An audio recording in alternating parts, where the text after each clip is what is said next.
I had a pastor one time, old bishop. He said, if you cannot make it here, you won't be able to make it anywhere. And I feel like with where I come from, especially with my mom being in the streets, like 20 years of my life, I was raised by my grandma. I done made it.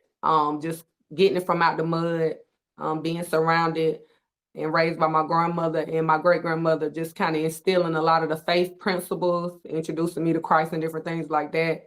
Having a little bit of both sides and still being able to club, just enjoy the nightlife and the things Right. that come with growing up in the Met, from Red Ring Wallaway to the Midlight Lounge to Mhm.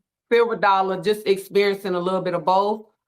And then realizing that I am an entrepreneur, not knowing what entrepreneurship was, but already starting off in entrepreneurship as a 12-year-old child raised me. I done had my fair share of doing the things and serving literally just from a child on up to an adult. And I feel like giving back and sharing and making that type of impact in our youth and then others that come from where I come from is very important. It's very vital and dear to my heart.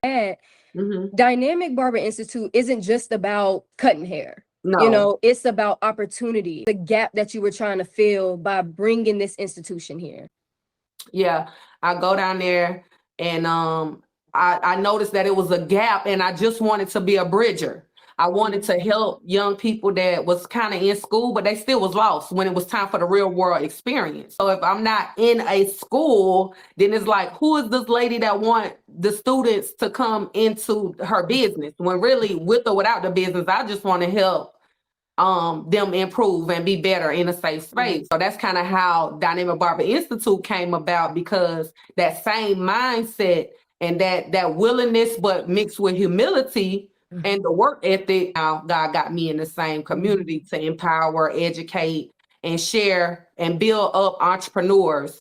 But that's just kind of where Dynamic Barber Institute come in at, because they're not just learning hair cutting, they're learning how to really become who God has probably called them to be, because they don't know who they are, they don't know what they want to do, and it's just a segue and a safe space to spend some time to develop and cultivate things that might not have been cultivated in their upbringing.